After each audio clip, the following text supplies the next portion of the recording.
Well, hello, baseball fans, and welcome to this edition of the Paul Kino Lamar Viking Baseball Coaches Show. I'm Bill Pull up a Frawley, and chair. with me, as always, is head coach Paul Kino. Coach, how are you doing today? Good. We had some technical problems from my end last night trying to get this done. So we're up at school, which is awesome because, I told Coach Goodman football just got done. I was like, hey, pop in. I didn't tell him what it was for. Having a little fun. But I'm glad Excellent. he can come be on the show. He's a great coach. He's a good friend of mine. I value him very, very much. So it's awesome that, the people can meet him that may not exactly know him yet. Just a great guy, great coach. Very lucky to have him.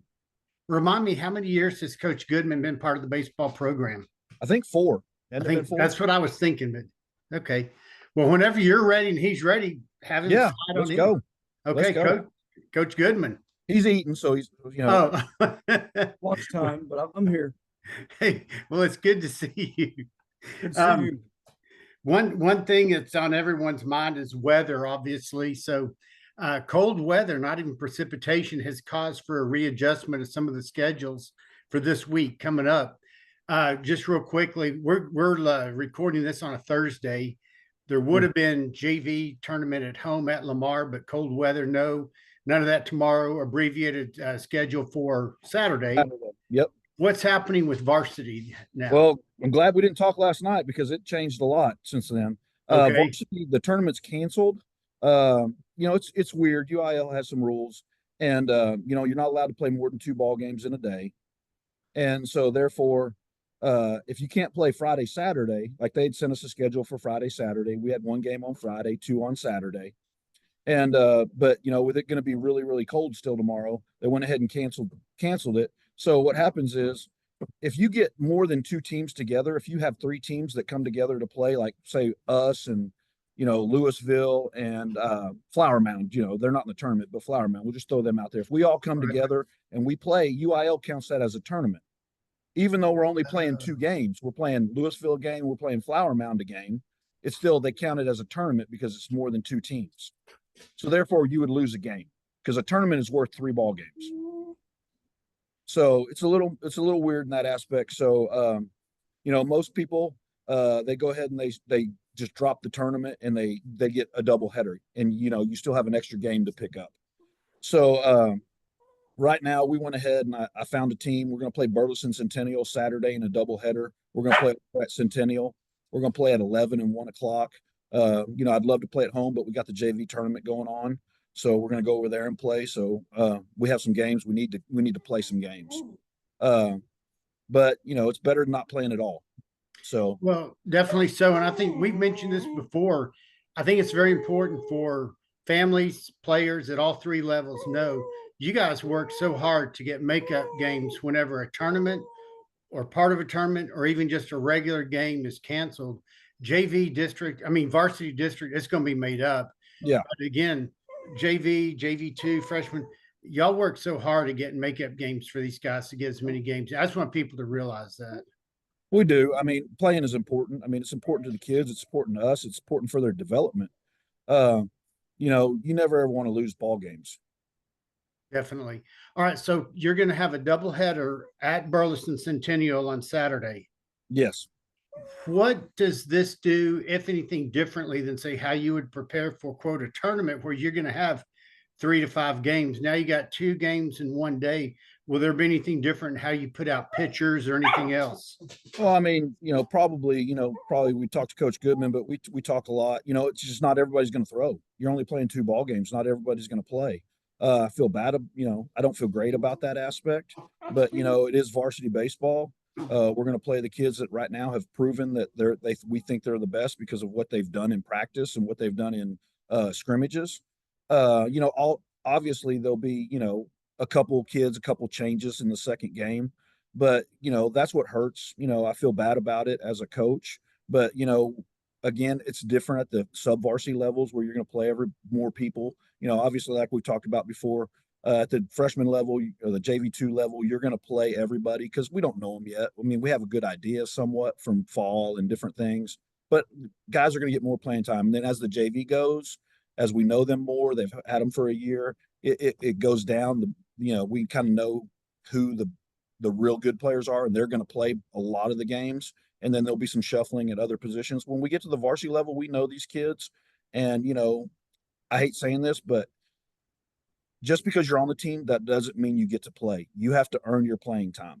And so therefore we're out there to win and we're out there to play the best. And, so pitching wise, I mean, not everybody's going to pitch. I mean, we're going to go out there and right now we're going to go throw our best, who we think our best pitchers are based on what they've done in scrimmages, based on track record. Also, if they've been a varsity pitcher before and we know what they've done, they're like one of my favorite stories is I had a kid named here, Daniel Barr. And Daniel Barr started on the varsity for 3 years. And he was a first baseman. He was a really good hitter, hit over 300 both years, his sophomore and junior year. Well, his senior year, my first year as the head coach, he starts out 0 for 18. And I had some parents going, well, why is he still in the lineup? Well, because he has a track record. He's gonna hit. And he ended up hitting over 400 for the season. I mean, but he started 0 for 18. So when you have a track record and you've proven things at the varsity level, you get a little bit longer of a rope. You get a little longer time to make sure to prove yourself again that year. So, I mean, unfortunately, we've had 3 scrimmages. One got canceled because of the weather. We're losing 3 games where it would have been an opportunity for more kids to play, but we're going to go play a doubleheader and we're going to play, the best kids. Like I said, there'll probably be a couple changes the second game at a couple positions because we have to have some kids battling for some spots.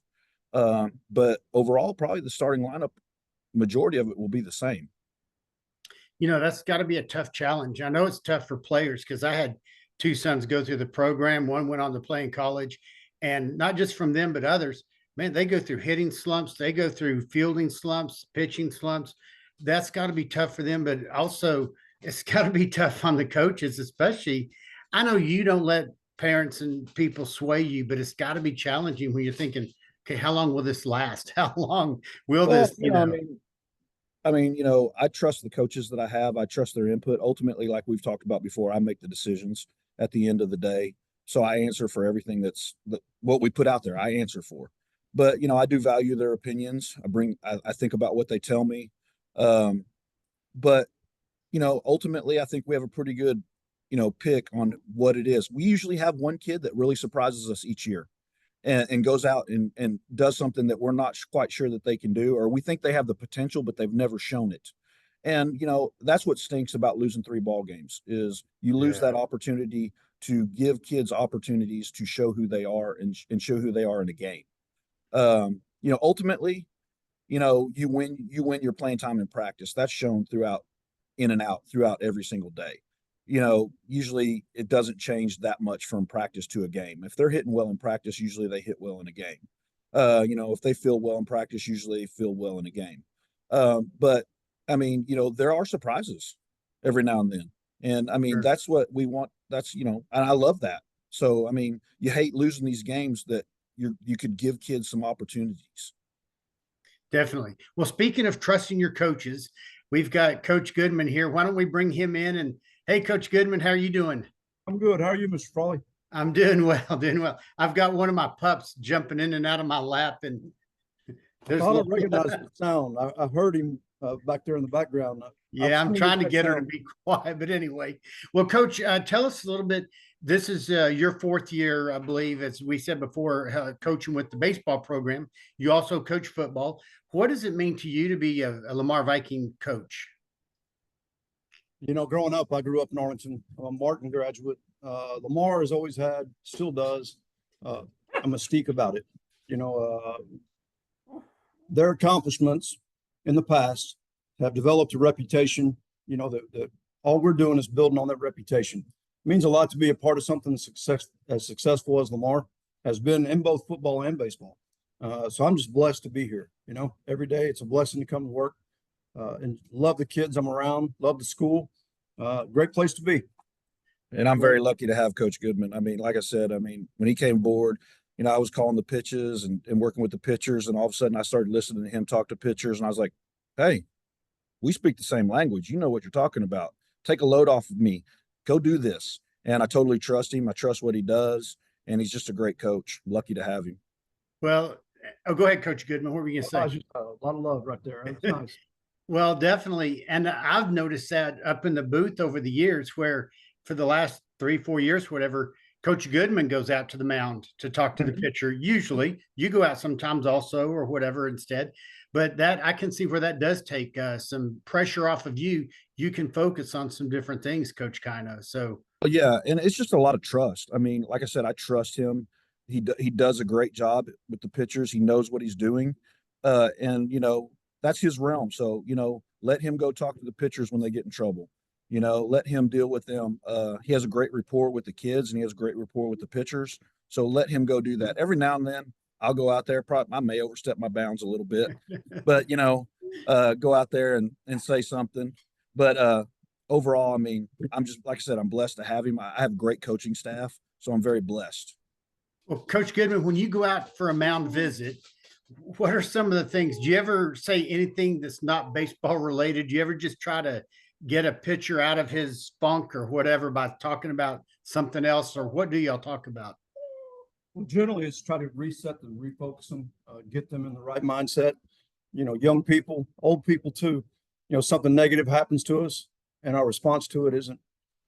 It makes one negative, two negatives, which turns into three negatives, which turns into four, and those kids get in that rut. And when I see them getting in that rut, it's time to go talk to them, try to get them to reset, refocus, breathe a little bit, relax. So yeah, there are occasions where I'll go out there and it's the first words are not about pitching. It might be about, the guy with the funny socks over in the stands, or did you hear that guy say that about, one of our kids, or what, something unrelated to what they're doing, to just try to break that spell. So yeah, that happens more than you'd probably think. And there's other times where the situation dictates that, you got to go out and be firm with them. It depends on the kid, really. Okay. Each kid, you get to know what they respond to, what they don't respond to, and you develop your plan based on that knowledge. Well, that makes a lot of sense. And Coach Kino, I see you nodding and affirmation. Yes, we've talked about that before. Just like parenting, I know the love all of you coaches have for all these young men, and knowing how to address and work with each one differently is very valuable. There's a set of team rules that you have to follow, but addressing kids, every kid's different, and what gets them motivated from one to the other is different. So I mean, it is a little like Coach is saying. You may go out and talk to one kid, you may not talk to him the other way. Talk to that kid another kid the same way. We're still the same message. It's just how you handle each kid, because they're different. And that's what makes coaching kind of fun. It also makes you crazy sometimes too, but at the same time, it's a lot of fun. I mean, our job's never boring. I promise you that. Well, I've seen that and I can imagine. So real quick, real funny. I might've shared this before in past years, Coach Kino, but Goodman, for your sake, also several years ago, Lamar was playing, I think it was El Paso Socorro in Odessa at Odessa High School. And the 90-year-old or so man who had been the coach at Odessa High years ago, the field was named in his honor. He came up and sat in the booth and watched the game and talked with us pregame and during the game. And aside, not over the air or anything, we were broadcasting, he said, yeah, one time back in the 60s or 70s, he had to go out and do a mound visit with his pitcher. And he says, it'd be really funny if you just threw the rosin bag instead of the baseball one time. Ha, ha, ha, laughing. They talk. He goes back to the dugout, and sure enough, the next pitch, the pitcher throws the rosin bag for a pitch. And the umpire was about to eject him. And the coach came out and said, hey, if you're going to eject anyone, throw me out. I was kidding around. The kid took it literally, but there's a lot of crazy stuff I'm sure that's happened before. Oh, yeah. I love it. It's National Pet Day, National Show Your Pet Some Love Day. So show them some love. I'm not sure if he's hearing me. I'm hearing you. It's a little Okay. soft, but I'm having to get the one dog to lie down and try to be quiet. So They don't bother me. all right. This is good. We're a family show. Yes, sir. Yes. But go ahead. And what were you saying, Coach Goodman? Oh, I was just saying it's National Love Your Pet Day. I didn't know that till this morning. Is it really? It is. Yeah. Oh. We watch in class current event shows, World from A to Z, and they always have some kind of fun fact. So today is National Love Your Pet Day. Well, how appropriate. I wish I could get Archie off the other couch to come over and say hello, but he's lazy. So anyway, but all right. Well, some excitement. I know it's a road trip, even though it's not very far away across the Metroplex, but it's a Saturday. Hopefully we can get some Viking fans over to Burleson Centennial High School to support, and then everyone else come out and support, at least those who can, the JV1 team. Got 2 games on Saturday, it looks like, with the refresh schedule. Now, JV2, what's the situation with them this weekend? They're over at Trinity. They play, I believe, at 9 and 11. So they have 2 games, and then they're done. So it's a 1 game, it's a 1-day tournament. Saturday also. Yeah, they get a couple games. Well, good. And just again, everyone come out, support the Booster Club, join, help out. Coach, anything you want to say? Coach Goodman, either both y'all, about the Booster Club before we sign off? I mean, we have the best Booster Club in the world. I mean, like I've said before, we can't do it without the Booster Club. I mean, the AISD gives us, a great budget, but it's just never enough. I mean, like we said before, baseballs eat up the budget, game balls, practice balls, they eat it up the budget pretty quick. So booster clubs are hugely important, and I think I have the best one in the state of Texas. I mean, they do a fantastic job.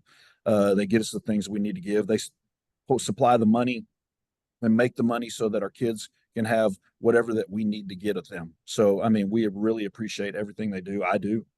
And we couldn't do it without them. Oh, excellent. Anything else before we sign off today, coaches, plural? Just want some warm weather. Like next week's supposed to be in the 60s and 70s, and that will be beautiful. Just glad Coach Goodman could join us. I mean, it was by a spur of the moment because we're doing it at school today. And I was like, hey, come to the team room.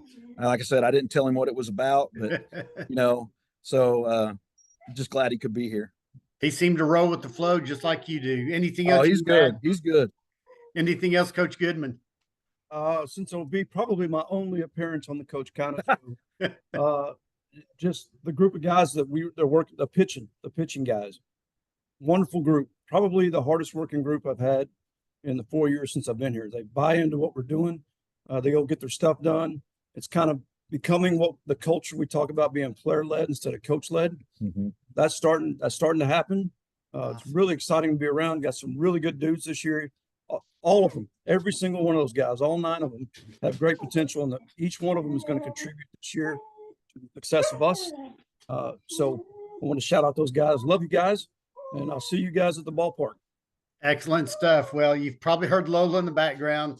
Happy Pet Day to National Pet Day to everybody. And until next time, I'm Bill Frawley with Coach Goodman and Coach Kino saying VFND.